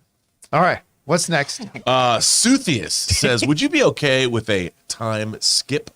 Perhaps Shuri goes into self-isolation to train after T'Challa's death, then comes back to Wakanda after the attack. No. I think you know the answer to that. How long? Lucius. How long is she going to be gone for? 15 years? Yeah. T'Challa trained from birth. All right. He trained from birth, and she was gone for the 5 years in the snap. So it's reminiscent to me of the way they kind of ruined Arrow, where Captain Buckles, Laurel, she literally starts taking some night self-defense classes at the local Y. And after taking 5 or 6 night self-defense boxing classes at the local Y, she becomes a crime fighter. Oh. Now she's Black Canary and she's out there with all of her buckles and fighting crime. It's like, oh my God. I heard she won the UFC featherweight Featherweight title. I mean, that's all it takes. This notion of Shuri becoming Black Panther is, again, listen, with all the belly aching and whining and crying I'm doing about it. The main thing here is when I go to see this movie, I am putting all that aside and I just trust Ryan Coogler. Like, yeah, I have my thoughts going into it, but I trust Ryan Coogler. He's going to find a way to make this awesome. But yeah, I mean, going in, it's a horrible decision to make. She's a top 5 favorite MCU character of mine. But Nakia, well, Okoye too. Nakia is a far better choice to be the next Black Panther. Far better. She makes sense. She makes absolute sense. Even Okoye, not queen, but we've already seen in the first Black Panther that the Black Panther does not have to be the king or queen. You can have a separate king and a separate queen and a separate Black Panther. That's how it was when we entered this world. So you could have, it could be M'Baku. And then, by the way, no, John, it can't be M'Baku because you see, his tribe doesn't worship Bas. They worship the other. It doesn't matter because the powers come from the flower-shaped herb. So it doesn't matter. So but again, with all my crying and all my whining about the Shuri thing, the bottom line is I will not be thinking about that when I go into the movie. I'll just be, okay, Ryan Coogler, you fucking master, show me what you got. And I just know he's going to give us something great. I agree. And he'll find a way to even get me on board. I got a feeling I'm going to be walking out of it, even though I still think Shuri dies in the movie. But I have a feeling I'm going to be walking out of that movie going, damn it, Ryan Coogler, you got me. I am now all on board with Shuri as Black Panther. So we'll see. I'm looking forward to seeing the Talocan Empire. Oh, me too. And Namor. And Namor, yes. Namor McKenzie. Namor McKenzie. Namor McKenzie. Hello. With the little wings on his feet. They're cute. They're adorable. They're Namor McKenzie. adorable. Did you know? I did not know until I saw this trailer. I didn't know he was Vulcan. I had no idea that Namor was Vulcan. I didn't notice his ears in any of the trailers until I saw that photo. It was more in still shots that you realized that they were. I mean, of course, Well, they're in the comics. Of course, they are. Yeah, it's part of his look. You know, whereas Dwayne Johnson couldn't be bothered. Come on now. Because he doesn't want to cover the muscles on his ears. That's true. Even his ears have muscles. You can't cover that up. All right, what's next? Trevor says, when asking about stars that could have shown up in Bros, Would Neil Patrick Harris have been big enough with How I Met Your Mother and his presence on Broadway?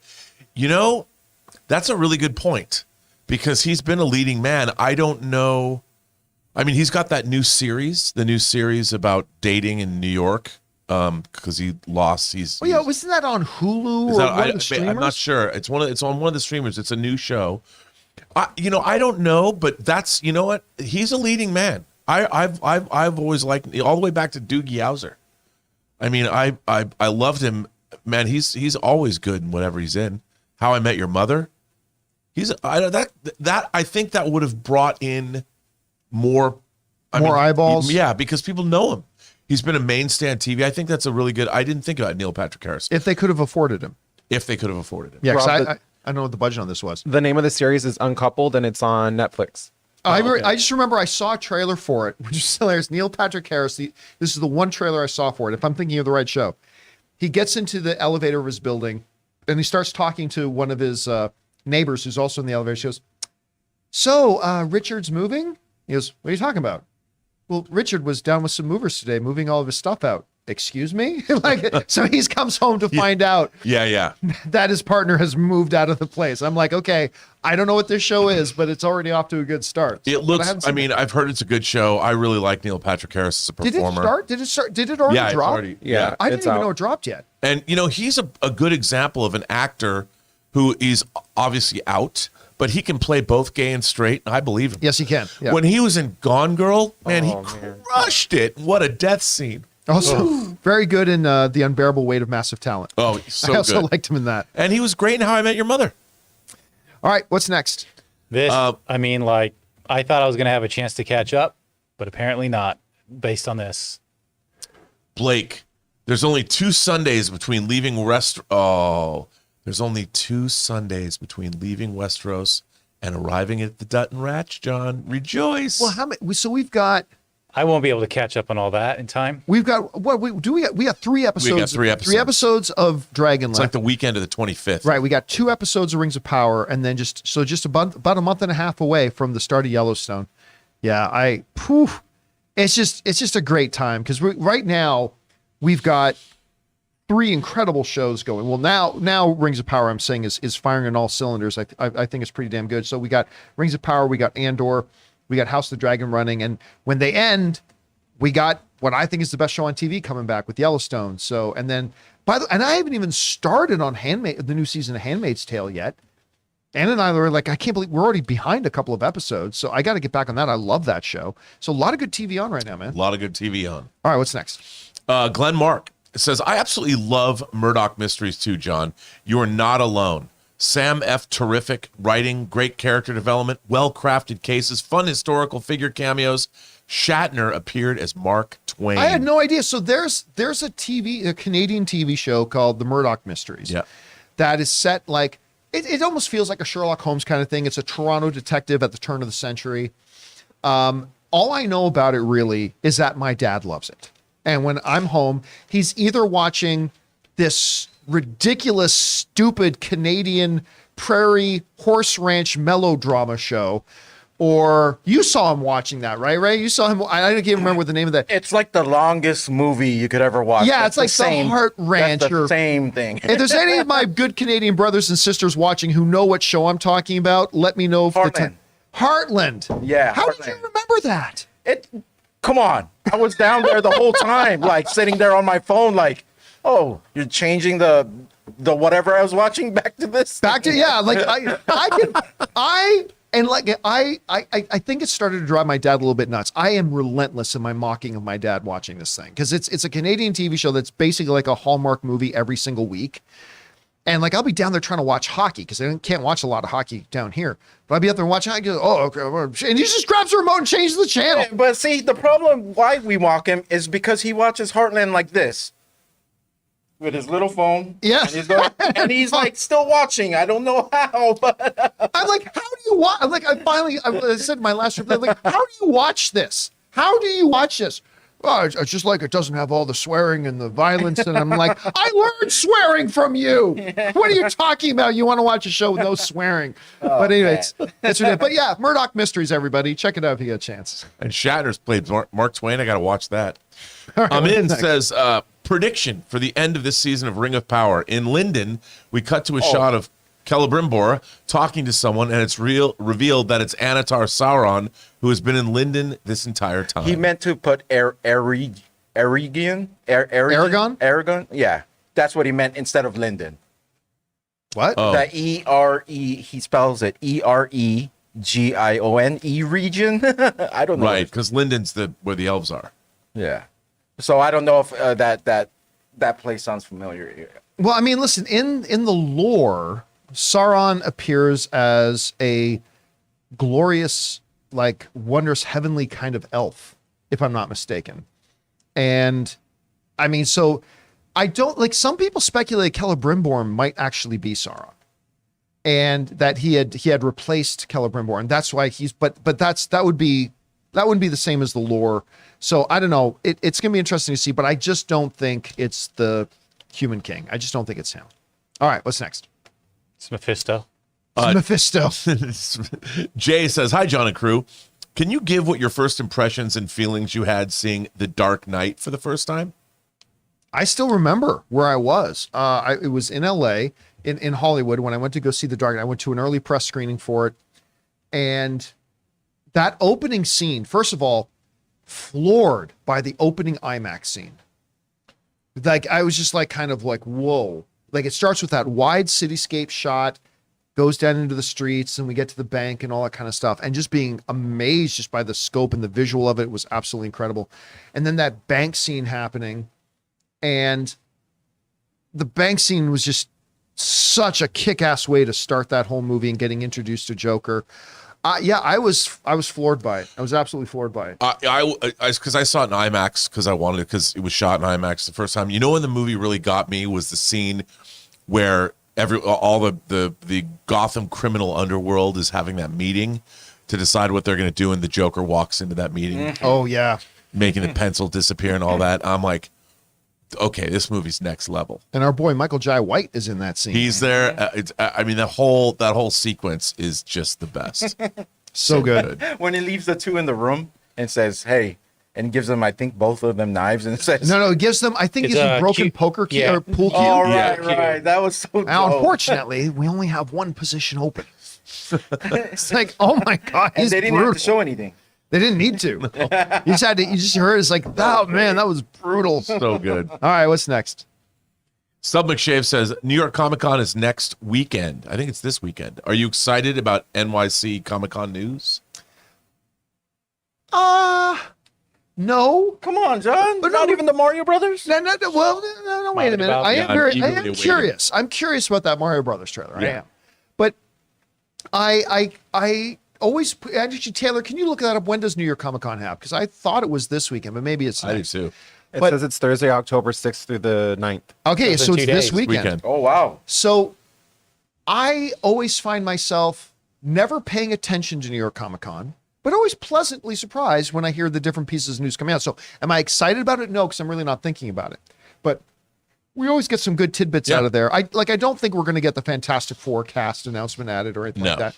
But hey, listen, I wouldn't put it past Disney and Marvel to drop some big news from LA while New York City Comic Con and while Warner Brothers and other studios are trying to drum up a bunch of interest.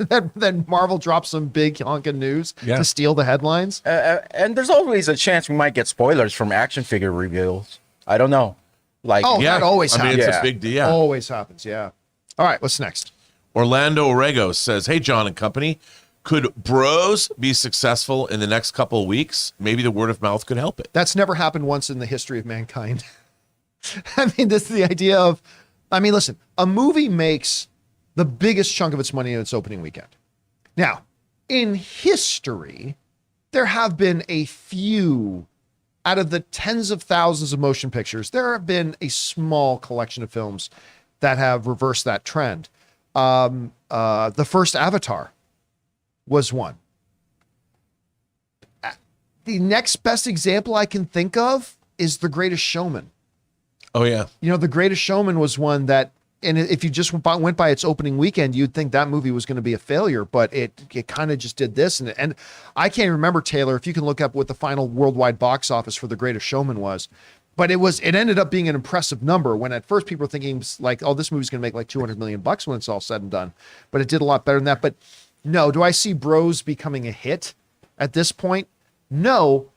But if it's as good as all y'all are saying it is, I can see once it's on home video and all that kind of stuff becoming one of those treasured movies. What do you got there, Taylor? The Greatest Showman had a worldwide total of $435 million against a production budget of $84 million. $484 million. And what was it should say right there on the good. page what its opening weekend was as well. I think it was Domestic opening was $8 million. $8 million, and it went on to make that. See, that's insanely rare. Insanely agree. rare. All right, what's next? Al Renshaw says, I would rather see them do Mr. Freeze or Court of Owls in a Batman sequel. I would prefer them over Joker. I got to say, John, I would like that too, because I just want to see something different, something new. Well, Court of Owls would transition nicely, right? Like, because it's just like, oh, we thought we got to the bottom of this, and the rabbit hole goes deeper. Yeah. Yeah, As an option. But I will say this though, Court of Owls has been seriously overused the last few years. Like Yes. every Batman iteration, even Harley Quinn has done Court of Owls. Right. Of course, in Harley Quinn, it's a big orgy party, but still, even Harley Quinn, the video game is doing Court of Owls. Like everything, Gotham did Court of Owls. Like everything does Court of Owls. Look, at the end of the day, it really doesn't matter which villain they choose. All that it matters is how well do they write whatever villain they have. Yeah. You can make it the Joker, but it won't mean that it's going to be any good. Like, again, I go back to this a lot, but one of the greatest villains in comic book history is Victor Von Doom. They've done him 3 times. Has that ever made a movie he's in any better? No, it all depends on how they write the character. So Yeah. it doesn't matter if they choose Joker or Mr. Freeze or Court of Owls or KG Beast or Catwoman or whoever else. It really doesn't matter. All that matters is do they write whoever their villain is great. How about King Tut? Oh, God. Egghead. Egghead. I put it right there with Clock, Calendar Man. Yeah, yeah. I mean, hell, you could just pull straight out of the games and just have them trapped in Arkham Asylum. Or go back to Batman and the Outsiders, the first, and bring in people like the Nuclear Family. Oh, God. Oh, God. They were Wow, bad. that's Joker laughed. That Yeah. sounds funny. Yeah, I never even knew. All right, what's Yeah. next? The Nuclear Family. Cinema Sauce says, should Marvel do a one-off movie like Marvel's or Earth X separate from the MCU? Hey, man, I'd love to see an Earth X or a Marvel's movie. I mean, Marvel's was, that was the first time I saw Alex Ross's. Marvel's is, for those of you who don't know, it's the comic where you see the characters from the perspective of man. What's it like to be every person, a reporter, and what's it like to live in a world? Kingdom Come kind of did that too. Yeah, absolutely, and also painted by Alex Ross. I mean, I think that'd be kind of cool. I would see that as a series more than a movie.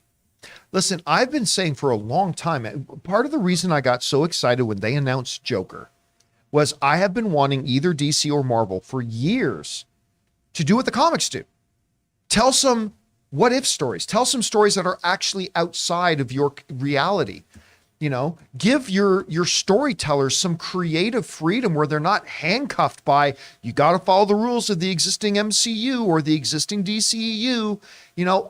Take the handcuffs off and give them a playground to do that. And so when they announced Joker, which never could have happened in the existing DCEU, when they announced Joker, I was super excited about it.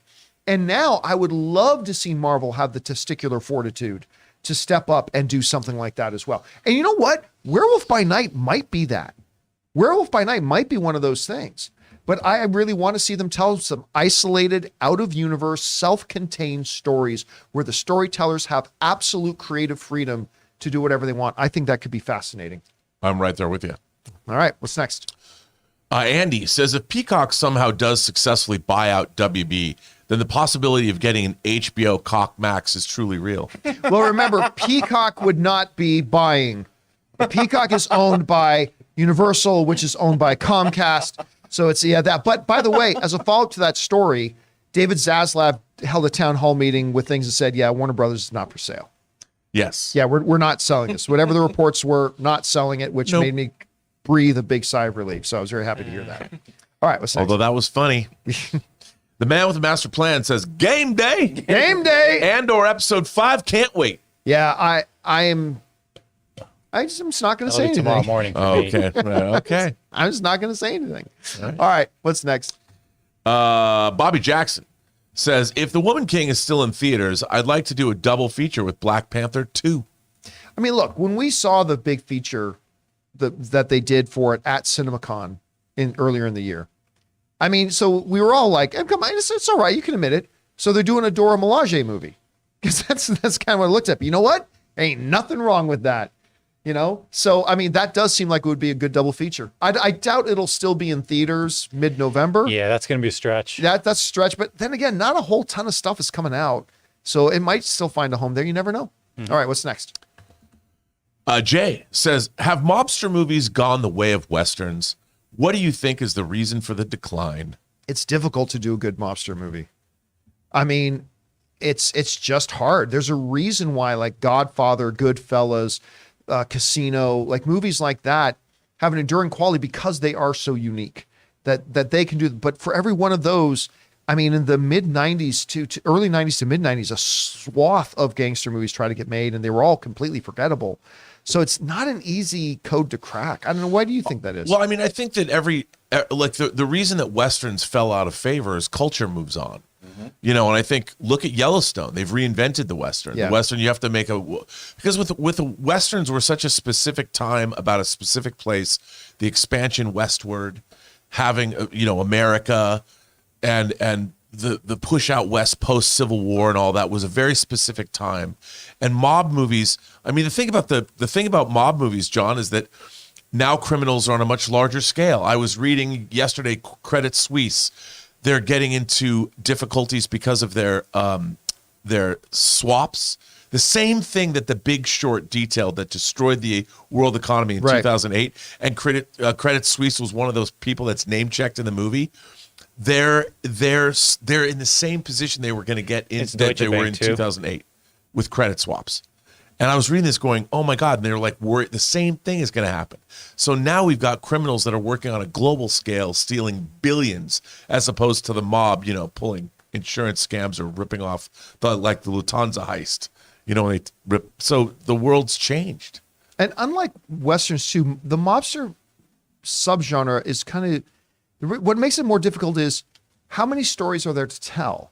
Right. That isn't about somebody ascending to power and then trying to hold power. I mean, that in its core is kind of like the nature and the base of almost all mobster. Yeah. And now, I mean, the mob, like the Italian mafia, is different than it was Cosa Nostra. Now we've got drug cartels, that are fighting wars across the border, whether it's in Juarez or whether it's in Tijuana. I think that's why you have successful series like Narcos now. Yeah, absolutely. But I was going to say, so much like Mandalorian is a Western that is dressed up as something else. Things like Sons of Anarchy in many ways are a gangster kind of absolutely. thing, but in a Shakespearean kind of garb. So it's still there, but again, it's a tough nut to crack. And Deadwood was a perfect merging of both genres. Yes, it really was. And so they haven't really gone away. Yeah. What was the last mobster movie that came out? Was it Irishman? Well, Irishman. That was probably the last high profile and then one. the Johnny Depp one where he plays the Public Enemies? or was it Gangsta Squad? Oh, Whitey Bulger. The Whitey Black Bulger. Mass. Yeah, Black Mass. Oh, okay, never mind. Yeah, that wasn't Gangsta so Squad. great. No. Black Mass wasn't so great. But they haven't gone away. They're still making these, Yeah, but just not like in hype. and it comes in Like cycles. Yeah. Yeah. All right, what's Xander next? says, do you think Amazon should have tried to get more of the rights in order to create the Rings of Power series? Coulda, shoulda, woulda. I mean, I don't know. It depends on how much they wanted for it. Look, they end up having to spend a lot of money on the rights that they felt that they needed to tell their story. And at the end of the day, that's all that really matters. I just think that the story they're trying to tell, by definition, when you're making Rings of Power over the space of decades, you're locked into the fact that you can't wait. Whoever's going to start making those rings, you're not going to detail 70 years of life in Middle Earth waiting to get those rings made. It's just, I think the story they've tried to tell inherently causes them to compress things, and it moves them away from Tolkien's lore by design, by necessity. You can't spend a 1,000 years telling this story. Yeah. So, I don't necessarily think it was the rights. And also, John, it's not like with Lord of the Rings where those characters have voices. Tolkien wrote those characters, whereas the Second Age stuff is not based on a novel. It's mostly appendices stuff. Yeah. It's just, yeah. So there's no care. You have to figure it out. But that also gives you a lot of leeway. Yes. It also gives you a lot of creative flexibility. That's Absolutely. something you can do. So now the question is, do you do something good with that or not? Yeah. All right, what's next? We'll see in episode 7 and 8. Orange Hand says 6 years since playoff baseball in Toronto. I'm so pumped. I didn't even see, did the Blue Jays make the playoffs? You know what? Last I saw, they were in the wild card position, but I didn't know if they I'm not going to clinched. say I'm not concerned about them. They're doing good. They could. I be didn't know that they had clinched. Wow. I mean, listen, I still remember, true story. I was in Toronto the night they won the first World Series. And me and my friends, we were at a college dorm watching the game, and we decided, let's go downtown. The game wasn't over yet, so it was a risk. So let's get a hop on the subway. Let's go downtown in case they win and clinch the World Series tonight. And so we did. We got on the subway, the Yonge Street line. We got downtown, and about 30 seconds after we got off the subway, the city exploded with the fact that they won. And you know, That must have been fun. it was one of the best experiences of my life. 1 million people took to the streets. And you know, and you we guys were are probably very polite. well, you know what? We were a little concerned because we've seen footage of what happens in the US and stuff like that when teams win championships. Like sometimes a lot of bad stuff happens, right? But I will never, ever forget this because this is back in the time of skinheads and wearing the we'd be walking down the sidewalk and literally, like, this isn't hyperbole, this is some story. I've told this story before. Literally, like a bunch of black guys walking down one way, bunch of skinheads walking the other, woo, and high-fiving each other and stuff like that. Going on the side, like on Yonge Street, we saw people rocking a car, like rocking a cop car. I was like, oh no. But as we get closer, the cop's in the car, waving his hat out the window, and everybody's like bouncing. They're all like, yeah. It's like, it was like heaven. It was like 1 million people on the street just celebrating, and everybody was just fans together. It was it was one of the best experiences of my life. Was being downtown Toronto when they won their first World Series. Oh, and then they won back to back when Joe Carter hit that clinching home run. I mean, that was great too. All right, So anyway. it is. Yeah, they did make the wild card. So it's interesting. They clinched it. All right. It's interesting. They're going to be going up against Seattle. Really, who just made the playoffs for the first time in 21 years. Yeah. Good for them, by the way. So Toronto, Seattle. That's going to be interesting. All right, what's next? Powers says, laugh out loud. I thought your kimono dragon rot example was going to lead into Adam Aaron. Adam Aaron is like the rotten flesh of a Komodo dragon bite. No. I was talking about the theatrical. That's funny. The effects of the pandemic on the theatrical industry. But yeah, I guess I could have gone that way. All right, what's next? Andrew Eisenheimer says, honestly, the show I'm looking forward to most every week is Welcome to Wrexham. Ring of Power or Rings of Power is a very close second. It's hard to fault you for that. I'm telling you, Wrexham is fascinating and feel good storytelling. Like you just feel good about people and about a community, and it's just I'm loving it. I really am. All right, what's next? That's good. Ulatan says Michelle Beadle, Rachel Nichols, Maria Taylor, Malaka Andrews, the real life drama ESPN has behind the scenes would make for a great Succession type of series. I only know a little bit don't of know much about this the at all. Nichols situation. I know she got replaced by somebody else and blah, blah, blah. But I'm not going to pretend that I know a lot of it because I don't really care about that kind of TMZ bullshit. But I only know a little bit about it. But I'm sure it would probably make for an interesting movie. Yeah. All right, what's next? I don't know anything about it either. Kendall Barker says Daemon Targaryen is the Night King. Well, yeah, of course he's not. Just I don't know if you're just joking, but of course he is actually not the Night King. The lore that goes way. But yeah, listen, I could see him getting really mad, cold, and then looking like the Night King. I mean, maybe. By the way, Chris Carr said the funniest thing ever. Uncle on the streets, husband in the sheets. Oh, That was a great line from our after show yesterday. we were watching it the other night. I don't know why I was complaining about the dark. I'm like, I don't want to see this well lit. I know. That is literally an uncle. She is fucking her dad's brother right now. But hey, that's the Targaryen way, my friend. Yeah. That's the Targaryen way. And by the way, like her former best friend, now her stepmom, has just betrothed her 2 kids to marry each other. Hey, Welcome man, to the everyone had a Targaryen. hot aunt or a hot uncle. That's all I'm saying. Is that all you have to say? All right, what's next? And they're on fire on that in that family. Trevor says, random controversial opinion. I think John Williams' score for Revenge of the Sith is my favorite Star Wars score. What is your favorite Star Wars score? Empire. And it's not just the Imperial March. Like he expanded on Leia's theme and stuff like that too. So actually, Empire. Listen, every I one of the love Star the Wars. asteroid run in that. What's that? I love the asteroid run in It's that. so great. Oh, No, no, no, no, Yeah. no. It's just Great. I think his best work was in. I think Return of the Jedi is the best Star Wars movie, but I think Williams's best music was Empire Strikes Back. Although the first Star Wars has an incredible score too. Oh, absolutely, it It's does. so good. I think it's more diverse in terms of its kinds of music because you've got the Tatooine stuff, you have the Death Star stuff, you've got the battle at the end. But your Empire's my favorite too. All right, what's You know what? next? Speaking of scores, real quick, only because I just saw Avatar again. I didn't think about this until this last time. Like, wow, the music in Avatar sounds so much like Glory. And then it didn't dawn on me until afterwards that it was James Horner that did Avatar, and that's why it sounded like Glory. James Horner, he borrows from himself quite a bit. Yeah, it sounded like Glory in Avatar. Crazy.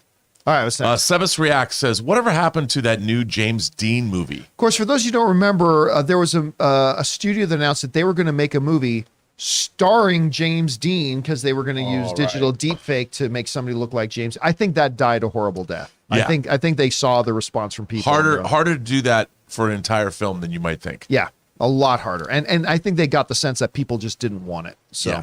but I listen, for all I know, it's shot and coming out in 3 weeks. I mean, I don't know, but my guess is that it died, but I haven't heard anything. I have a James Dean hot toy, I am sure that you do. for real. I believe it. It's actually a hot toy. Just saying. All right, what's next? Dwayne Cinema says, hey crew, it's my first time commenting in a while. Big fan of the show. Love your work. Keep it up. Oh, thank you so much, Dwayne. It's always nice to hear from people who just want to write in for no other reason but to say something encouraging. So thanks for that, man. We appreciate that. We appreciate that you're here watching with us. Very kind words. All right, what's next? The Chosen Girl says, Dottie is returning for Agatha, Coven of Chaos. I can't remember. Is Dottie Agatha? No. Dottie is the blonde neighbor. Yeah. Right. Okay. Wait. She's the one that was. Oh God! Now I'm having a hard time remembering. I'm trying to think of who played her. Was it the 2 characters that were like? All I can think In of is the, in the Pee-wee's black Big and white Adventure. episode, she's the blonde lady by the pool. Yes. The actress's name is Thank you. Caulfield Ford. That's right. Thank you. And what did the question say? She's returning for. She's returning in Agatha, So is that official? They're bringing Coven her of back. Chaos. I mean, listen, because Agatha is stuck in that town, so I hope they're bringing back a bunch of the townspeople. I'd like to see a number of the cast come back. Yeah. That'd be great. All right, what's next? I'm a rebel, Dottie, a loner. Alfie8 says, Slow Horses on Apple TV is like Hot Fuzz meets James Bond and Bodyguard. Highly recommended. That's the spy thriller show that stars why am I drawing a blank on him? I'm seeing his face. I thought it was Dustin Hoffman, but it wasn't Dustin. Oh, it was Gary Oldman? Yes. Gary Oldman. Okay, yeah. I've heard nothing but good things about it, so yeah, I should check it out. All right, what's next? Kenzie Brumley says, Hi guys, I watched Hocus Pocus this weekend. I think promotion and the trailers really helped along with the nostalgia. I'm not gonna lie to you, I didn't see any of the trailers. Oh, I did. They didn't interest me. But. But then again, listen, they clearly interested a lot of people. Oh yeah, people love Hocus Pocus. Yeah. Kids love Bette Midler. If there's one thing we know that the kids love, it's Bette Midler. They're just Bette Midler. blasting the wings beneath my wind. Wind the beneath wind beneath my my wings. wings. Yep, that's it. That's all. It's nothing left. It's, we know anything that the kids love Bette Midler. All right, what's next? I love Bette Midler. I don't want to sound like a mocker. I love Bette No, Midler. I do too. The kids. Do you? Al Renshaw says Chef Pleasures in Deadpool 2. Absolutely. We need the Actually, return be- of Chef Pleasures. Deadpool 3. He should be in Deadpool 3 and Deadpool 4. Okay. Someone's got to We can cook do for it that him. way. All right, what's next? Spoof-A-Man says, excluding Robin, any favorite Bat family members for Batman 2? I really wouldn't be opposed to Jean Paul to see Azrael. I mean, because that Azrael, if done a certain good way, idea. fits very well into that type of a dark world. You'd have to change a couple things, obviously, but I think that would be a nice fit. All right. Yeah, I would say Thomas Wayne, but that wouldn't work. All right, what's next? A. Marcellus says, I should thank Phase 4 for being so lackluster with shows. It forced me to go back to non-superhero stuff. I caught up on Breaking Bad, Better Call Saul, and Yellowstone are next. Well, hey, listen. The wonderful thing about the different types and genres of shows that are on TV these days is you don't have to pick. I mean, it might take some time, but we get to watch and enjoy and celebrate the genre kind of stuff and the more dramatic kind of stuff all at the same time. We can watch and love them both. But yeah, if certain shows not really being for you have left you somebody who's going, well, I don't want to watch that, so I got nothing to watch. Well, I'll try this. Then that's probably a good thing too. I'm just happy the Great British Bake Off is back. I have still I never noticed seen a that. single episode of that. Dude, it's the greatest show. Everybody talks about it. It's- Everybody talks about the Great British Bake Off. I've it's the never best. seen it. It's the best. Where is it on? Is it on It's Netflix? Netflix. And You they know do what? it they do it weekly. I am Yeah. going to, this afternoon, I'm going to find a few minutes, and before we do open mic, I'm going to watch one episode of the Great British Bake Off. Now, you have to understand, it's more along the lines of a Ted Lasso Okay. than it is. It's a happy competition show where everybody's thoughtful. So it's and not helpful. chopped. It's not No. like, okay. Oh, No no, one's no. really backstabbing. Although there was one season where I'm pretty sure someone took something out of a freezer on purpose, but then she got canned, so it doesn't matter. Yeah. All right, what's next? Orlando Rodriguez says, I think Feige made a deal with Crossroads Demon and now is actively looking for Sam and Dean Winchester. I believe that explains why the MCU quality is down after 10 years. I think John will get this. Okay, I do, but this reminds me of something. I'm glad you brought this up. Because the biggest missed opportunity that CW had, because the two stars of Supernatural, Jensen Ackles and Jared Padalecki, right? They are like as tight as brothers in real life. I think they were the best men in each other's weddings, like all that kind of stuff. But there is a third person that's kind of like, you know, you and your best friend, but you both have another friend who's like totally tight with you too. Stephen, why am I freezing on Steven's last name from Green Arrow? Stephen Amell. Amell, thank you. Good Canadian kid, Stephen Amell. Stephen Amell was really tight friends with those two guys too. And there was some talk, I remember for a while, about having Sam and Dean Winchester pop up in Arrow. And I said, listen, the tone of that would actually work. You could have like Arrow actually comes across a supernatural threat. And it turns out that the Winchesters are hunting that thing at the same time and they come across. And there was an opportunity there. I'm not saying they had to do a full merge of the supernatural universe into the Arrowverse, but for a one shot or a two shot thing, maybe like their annual crossover, they could have done an annual supernatural pop. That would have been cool.